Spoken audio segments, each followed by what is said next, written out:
Jika dalam perjalanan safar ketika mengendarai mobil tiba-tiba terjadi kecelakaan karena kecepatan tinggi kemudian menyebabkan adanya beberapa penumpang yang meninggal dan luka-luka, apakah sopir tersebut berdosa karena ada korban? Jika diusut di peradilan biasanya si sopir akan dihukum beberapa tahun penjara. Jika sudah dihukum apakah dosanya sudah diampuni? Tentu dilihat di sini. Dia cepat itu memang cepat yang normal biasa, nggak ada masalah, terus terjadi kecelakaan ban tiba-tiba meledak ya, rusak dan seterusnya, itu lain, itu nggak ada dosa. Tapi kalau dia maksudkan, memang dia maksudkan, dia sengaja melakukan, kan dia tahu niatnya. Kalau dia niatnya maksudkan berarti dia menjadi penyebab dosa di sini. Ada yang mati, ada yang luka, ya dia berdosa, pastinya begitu, pastinya begitu. Kalau ada orang sudah dihukum di dunia karena perbuatannya, tetap kita kembali kepada hukum syar'i. Hukum syar'i menjelaskan kepada kita ada dua jenis dosa. Ada dosa yang berhubungan dengan Allah saja, zina, tidak sholat, tidak puasa, tidak haji, antara dia dengan Allah.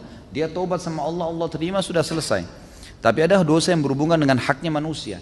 Ini harus taubat kepada Allah dan mengembalikan haknya si manusia tadi.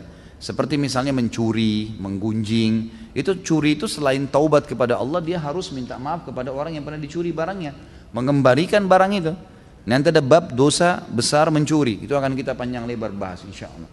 Maka di sini dia harus lihat, kan? Kalau dia memang sengaja ugal-ugalan bawa mobil, balap-balapan, akhirnya dia lihat ada orang yang saingin di sebelahnya, kemudian dia ikut-ikutan balap, padahal dia menumpang, banyak penumpang yang sana, dia terus kecelakaannya, dia berdosa.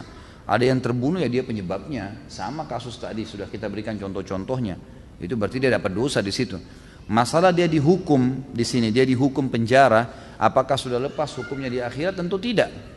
Secara akhirat tidak lepas, karena untuk melepaskan diri di akhirat dia harus minta maaf sama keluarga-keluarga orang yang terbunuh ini.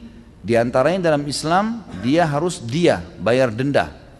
Dia itu tergantung yang disepakati oleh peradilan Islam yang ada di sekitar tempat atau tempat dia tinggal.